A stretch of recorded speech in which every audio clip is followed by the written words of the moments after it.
ஓம் சரவண பவ. பாலும் தெளிதேனும் பாகும் பருப்பும் இவை நாளும் கலந்துனக்கு நான் தருவேன். கோலம் செய்துங்க கரிமுகத்து தூமணியே, நீ எனக்கு சங்கத்தமிழ் மூன்றும் தா. நெக்ஸ்ட் அன்பர்கள் அனைவருக்கும் ஆர்த்திய சொர்ணலக்ஷ்மி ஆத்ம வணக்கங்கள். இந்த பதிவு சிறப்பான பதிவு.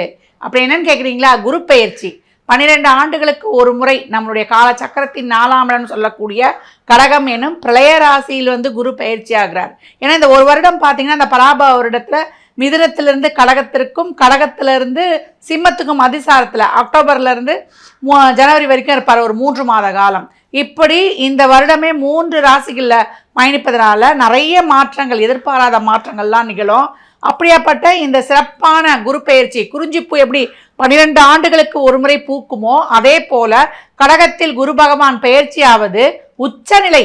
அவருக்கு ரொம்ப பிடித்தமான வீடம், பிடிச்சமான இடத்துல நம்ம ரொம்ப ஹாப்பியாக இருப்போம். அந்த மாதிரி அவர் கடகத்தில் உச்ச பலம் பெற்று அவர் சிறப்பான பலன்களை 12 ராசிக்கும் அளிக்கவிருக்கிறார். இப்பேற்பட்ட குரு பெயர்ச்சி எப்பமா நடக்குது அப்படின்னு கேட்குறவங்களுக்கு 2 பஞ்சாங்கங்களை பின்பற்றோம். கோயில் ஆகம விதிகளின்படி கோயில்களில் குரு பெயர்ச்சி எப்போ கொண்டாடப்படும் அப்படின்னு சொன்னீங்கன்னா வாக்கிய பஞ்சாங்கத்தை பின்பற்றுறாங்க. இப்போ வாக்கியப்படி குரு பெயர்ச்சி 26/5/2026 செவ்வாய்க்கிழமை அன்னைக்கு காலையில் 11:07 பெயர்ச்சி ஆகிறார். அப்போ திருக்கணிதம் நம்ம வாழ்வியல் முறைக்கு பார்க்குறோம். திருக்கணித முறைப்படி அது எப்போ நடக்குது அப்படின்னு கேட்டிங்கன்னா ஜூன் 1/6/2026 அன்று நள்ளிரவு உங்களுக்கு 1:50 அவர் மிதுனத்திலிருந்து கடகத்திற்கு பெயர்ச்சி அடைகிறார். இப்போ நடுவில் அவர் வக்ரகதிகளை போவார், அப்புறம் அதிசாரம் ஆவார். இதையெல்லாம் ஒட்டி இந்த 12 ராசிக்கு எப்படி பலன்கள் இருக்குதுன்னு பார்க்கலாம்.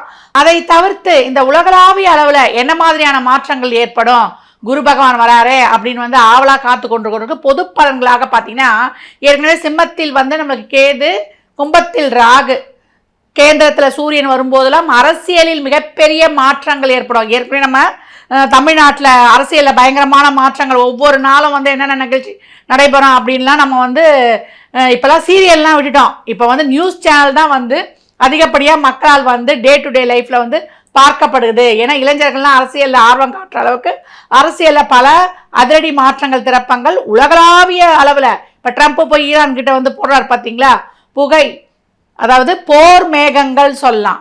அதாவது புகைச்சிக்கிட்டே இருந்தது இந்த போர், எப்போ வரும் செய்யணும் எதிர்பாராத நேரத்தில் இந்த போர் மேகங்கள், அதாவது ஈகோ தான், நான் என்றது, நீ பெரியவனா நான் பெரியவனா, இதெல்லாம் தலை தூக்கும். ஏன்னா குரு நம்ம சனியையும் பார்ப்பார். அப்போ இந்த காலகட்டம் நம்மளுக்கு தொழிலில் நிறைய மாற்றங்கள், தொழிலில் நிறைய பேருக்கு வேலை போகிறது. ஏன்னா சனி 12ஆம் இடத்துல இருக்கிறதுனால தொழிலாளர்கள் முதலாளிகளுக்கு இடையே போர் நடைபெறுவது, அவங்களுக்கு போராட்டம் நடைபெறுவது. ஏன்னா மகரத்துக்கு அடுத்து வரக்கூடிய டிரான்சிட் டிசம்பருக்கு அப்புறம் பார்த்தீங்கன்னா ராகு மகரத்துக்கு வந்துடுவார், கேதுவும் பிரளய ராசியில் அமைஞ்சிரும். அப்போ நிறைய இயற்கை சீற்றங்கள், எப்போ மழை பெய்யும், எப்போ பூகமாகும், எப்போ பிளக்கும், அதே போல் எரிமலை வெடிக்கும், அதே போல் விபத்துக்கள், வாகன விபத்து, ட்ரெயின் விபத்து, அதே போல் நெருப்பு, தீயால் ஆபத்து, எல்லா வகையிலையுமே பெண் குழந்தைகளை பாதுகாப்பது, இதெல்லாம் ரொம்ப அதிகமாக காணப்படும். நம்ம பெண்கள் இந்த காலகட்டம் ரொம்ப சிறப்பாக களமிறங்கி நல்ல லைம்லைட் அவங்களுக்கு கிடைக்கும். எல்லா துறையிலையும் சிறப்பாக கால் ஊன்றுவாங்க. நல்ல ஒரு செலிப்ரிட்டிஸு, பெரிய அரசியல்வாதிகள், மத தலைவர்கள், இவங்க வாழ்க்கையெல்லாம் நிறைய பாதுகாத்துக்கணும். அவங்களுடைய ஆயுளுக்கும் சரி, அவங்களுடைய கேரக்டர், அவங்களுக்கு ஒரு அவசொல்ல இதெல்லாம் ஏற்படும். இதெல்லாம் கொஞ்சம் கவனமாக பார்த்துக்கணும். பயங்கரவாதம், அதே போல் நம்மளுக்கு நாட்டை சீரழிக்கக்கூடிய நிறைய நம்ம பயங்கரவாத, இது வெடிகுண்டு கலாச்சாரங்கள், போதை பொருள், இதுக்கு மாற்ற தடுப்புகளும் வரும். அதே போல் புது புது வியாதிகளுக்கு மருந்தும் கண்டுபிடிப்பாங்க, புது புது வியாதிகள் உருவாகும். அதற்கேற்ற மாதிரி பாருங்க, இப்போ ஹண்டா வைரஸ்னு ஒரு வைரஸ் உருவாகி அர்ஜென்டினா உட்பட 23 நாடுகளில் இந்த நோய் பரகுது. இது ஒரு வைரஸ். இந்த வைரஸ் எப்படி வருதுன்னா எலியுடைய நம்ம எச்சத்தாலையும் சிறுநீர், மலம், அப்புறம் அது உமிழ்நீரால் வருதுன்னு வேற சொல்கிறாங்க. இது 6 ஆண்டுகள் உடல்லே தங்கியிருக்கோம். ரொம்ப நெருங்கி அவங்க கூட யாரெல்லாம் பழகிறாங்களோ அந்த மாதிரி இருக்கிறவங்களுக்கு வரக்கூடியது. கொரோனா விட இப்போ தாக்கம் ஜாஸ்தி. கொரோனாவது டக்குன்னு வெளியே தெரிஞ்சிடும், இது வந்தால் அவ்வளோ சீக்கிரம் வெளியே தெரியாது அப்படின்னு சொல்கிறாங்க. அதனால் எல்லா வகையிலையுமே நம்ம கவனமாக இருக்கணும். மஞ்சள் நிறம் சார்ந்த பொருட்கள் உற்பத்தி அதிகமாகிறது. தங்கம் விலையில் ஏற்றத்தாழ்வுகள் காணப்படுவது, நல்ல கடல் சார்ந்த வணிகம், நம்ம பால் உற்பத்தி, கால்நடை, விவசாயம் இதெல்லாம் பெருகுவது, தொழில் துறையில் ரொம்ப சிறப்பாக இருக்கும். அதில் ஊடகத்துறையில் நிறைய வந்து பிரசித்தி பெற்றிருக்கோம். இந்த ஆண்டு வந்து ஏற்றத்தாழ்வுகள் நிறைய இருக்கும். பொதுமக்களுக்கு நிறைய ஒரு விரக்தி என அரசும் பொதுமக்களுக்கும் அதே போல் மத தலைவர்கள், ஆன்மீக தலைவர்கள் இவங்கெல்லாம் வந்து சண்டை போட்டுக்கிறது, அரசியல்வாதிகளுக்குள்ளேயே சண்டை போட்டுக்கிறது, பொதுமக்கள் வந்து போர்க்குடி தூக்குவது, இப்படி நிறைய இக்கட்டான சூழல்கள் எல்லாம் நம்ம எதிர்கொள்ள வேண்டியது இருக்குது. இந்த காலகட்டம் வந்து கருப்பு நிற ஆடுகளை வாங்கி கொடுக்கும்பொழுது உங்களுக்கு இருக்கக்கூடிய அந்த பலவிதமான சிரமங்கள் வந்து நீங்கும். விவசாயிகளுக்கு உதவி பண்ணும் பொழுதும் உங்கள் வாழ்க்கையில் வந்து ரொம்ப சிறப்பான ஒரு இந்த தடங்கல்கள்லாம் நீங்கும். ஏன்னா நிறைய ஏற்றத்தாழ்வுகள் காணப்பட்டாலும் இதெல்லாம் உங்கள் சுய ஜாதகத்தில் எப்படி இருக்கோ அதற்கேற்றாற் போல பலன்கள் மாறுபட போகுது.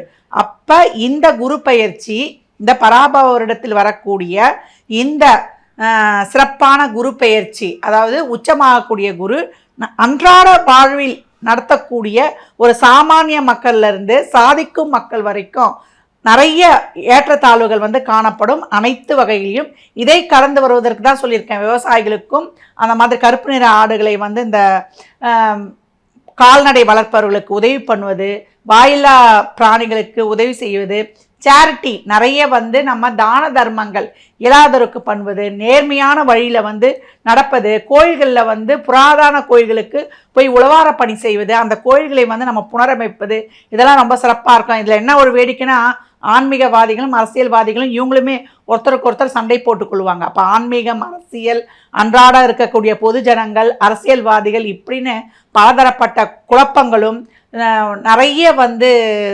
சீர்திருத்தங்களும் ஏற்படும், சீர்கேடுகளும் ஏற்படும். இதுகளுக்குள்ளேயே நம்ம வந்து உழன்று நம்ம வந்து வெளிவரக்கூடிய ஒரு இக்கட்டான சூழல்.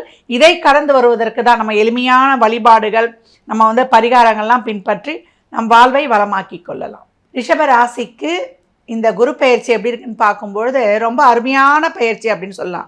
அரிய வாய்ப்புகள் அட்டகாசமாய் தேடி வரும். உங்களுக்கு அதிர்ஷ்டத்தை வந்து தரவிருக்குது அப்படின்னு சொல்லலாம். திருதிய ஸ்தானம் அப்படின்னு சொல்லக்கூடிய 3ஆம் இடத்திற்கு வந்து குரு வரப்போகிறார்.